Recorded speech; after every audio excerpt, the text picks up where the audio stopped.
Naam, nite Madema au Dr. Maganga ndugu zangu. Leo nahitaji nikupe faida ya hii dawa unayoiona naitengeneza hapa. Dawa hii inaitwa Mwezia.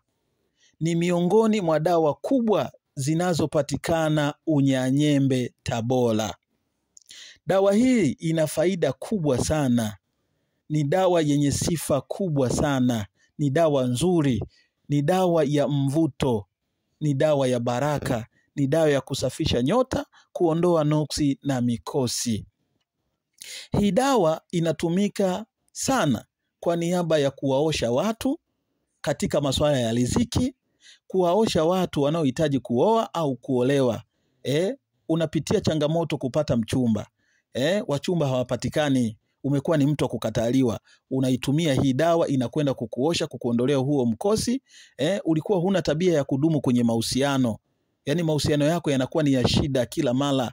Ugomvi na migogoro isiyoisha. Hii dawa inakwenda kukusaidia. Unakwenda kuutoa mkosi, unakwenda kuondoa hilo linuksi. Sawa, linakwenda kuisha kabisa. Lakini pia hii dawa kwa wale wafanyabiashara, biashara yako imepoa, imezorota, wateja hakuna. Lakini pia wewe unafanya biashara ya kuuza majumba, unafanya biashara ya kuuza magari, unafanya biashara ya kuuza viwanja na mashamba, wateja hakuna. Wateja hakuna kabisa.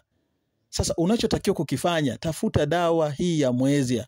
Itakwenda kukusaidia. Gari lako utauza, biashara yako, shamba lako utauza, kiwanja utauza, na kila unachokikusudia kukiuza kitakwenda kuuzikana kabisa, kwa sababu utakwenda kukisafisha na kutia baraka. Nuru itakwenda kusimama vizuri, mambo yako yote yatakwenda kukaa sawa. Lakini wale wanaopitia changamoto katika masuala ya riziki, katika utafutaji, itafute dawa inaitwa Mwezia. Hii dawa ni kubwa, nimesema ni kubwa. Watemi na machifu ukienda kwao kwa niaba ya kwenda kuomba baraka katika hali ya utafutaji, uwe unakwenda machimboni, uwe unakwenda kwenye biashara zako, uwe unakwenda dukani, unakwenda wapi, hii dawa ndio inatumika kwa niaba ya kukuosha wewe, na unakwenda kung'aa na unakwenda kutakasika. Nyota yako kama ilififia inakwenda kung'aa, kama biashara zako zilikuwa umepoteza mvuto, unakwenda kurudi kukaa sawa. Lakini pia unapitia changamoto kwenye mahusiano, labda unahitaji kuolewa au unahitaji kuoa, upate wachumba. Hii dawa ukienda kuitumia unakwenda kukaa sawa. Ndio walikuwa wanatumia kuoshwa watu. Mpaka leo hivi ninavyokuambia, watu wanaoshwa kupitia hii dawa ya Mwezia. Hii dawa ya Mwezia ni dawa nzuri sana. Inapatikana mkoa wa Tabora. Kwa hiyo nimekuletea hii dawa ili uitafute kama unapitia changamoto kwenye riziki, nyota yako imefifia, unakataliwa, kazi hupati. Tafuta hii dawa, Mwenyezi Mungu atakunyoshia njia na mambo yako yatakwenda kukaa sawa. Licha ya dawa hii tunafanya tiba aina mbalimbali.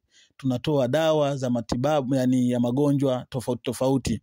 Wewe unasumbuliwa na chango la uzazi, nguvu za kiume kwa kina baba, magonjwa ya watoto degedege, unasumbuliwa, kuna mgonjwa wa kifafa, lakini unasumbuliwa na chembe ya moyo, unasumbuliwa na quick pressure, dawa hizo zote zinapatikana. Vidonda vya tumbo, dawa zinapatikana. Miguu kuwaka moto, miguu kuvimba, dawa za kinga ya biashara, kinga za